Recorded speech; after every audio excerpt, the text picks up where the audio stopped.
Moscow says NATO's actions in Libya haven't saved civilians, but caused more casualties instead.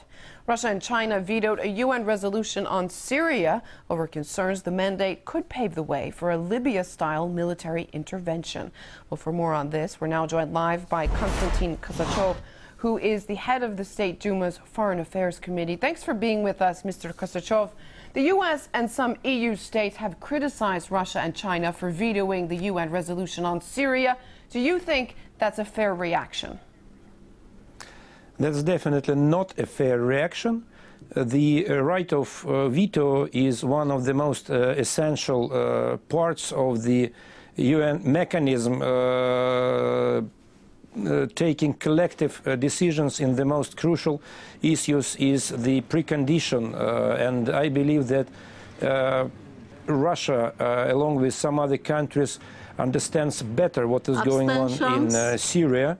We definitely see that it's not just black and white with the government or the ruling authorities which are bad and the opposition which is fairly good. It's much more complicated. This is number one. And number two, which is equally important, is that the ruling authorities of Syria are prepared to do more in order to introduce democratic reforms in the country. So the Syrian nation still has a chance of proceeding without revolutions, and I believe that avoiding revolutions, taking it step by step, is the only way to handle this situation in Syria, which may otherwise explode any moment, causing much worse, much more serious troubles for the people of Syria. So you've said Russia's learnt a lesson from the Libya resolution and so vetoed that mandate on Syria. How close do you think Damascus was a repeat of the situation in Libya?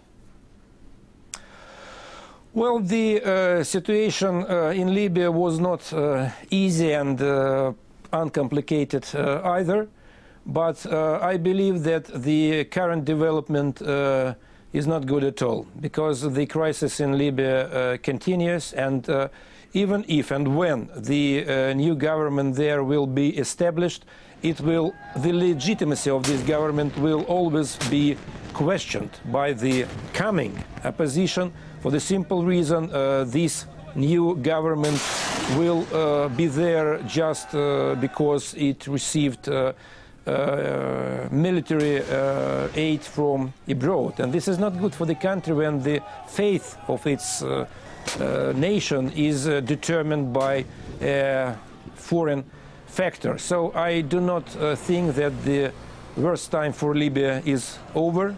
Unfortunately, the country faces new troubles, and I believe that the experiences from this very difficult development should be drawn not just by Russia but by all other countries which should wish prosperity and success to the people of Libya. This mission, of course, in Libya started as a humanitarian mission, and Foreign Minister Sergei Lavrov has recently said that NATO's actions in the country didn't save civilians but actually caused more casualties instead. What do you think would have happened in the country, in Libya, without foreign intervention?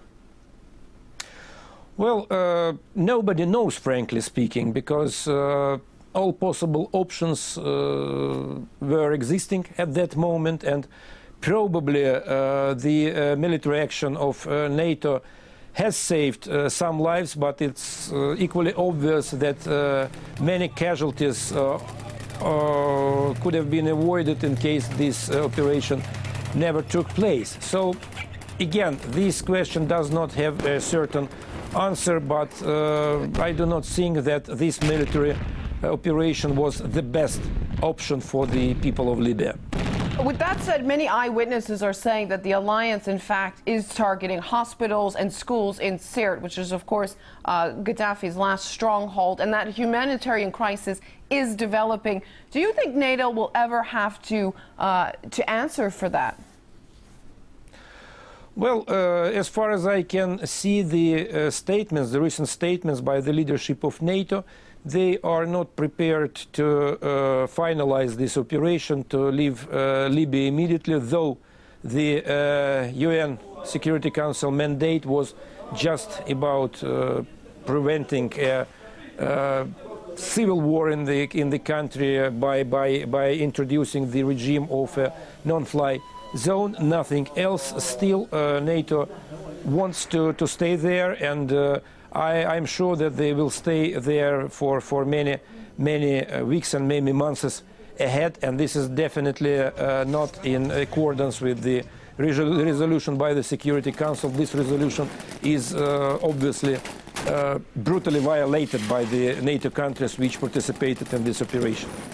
Konstantin Kosachev, head of the State Duma Foreign Affairs Committee, thank you very much for your time this hour. Thank you.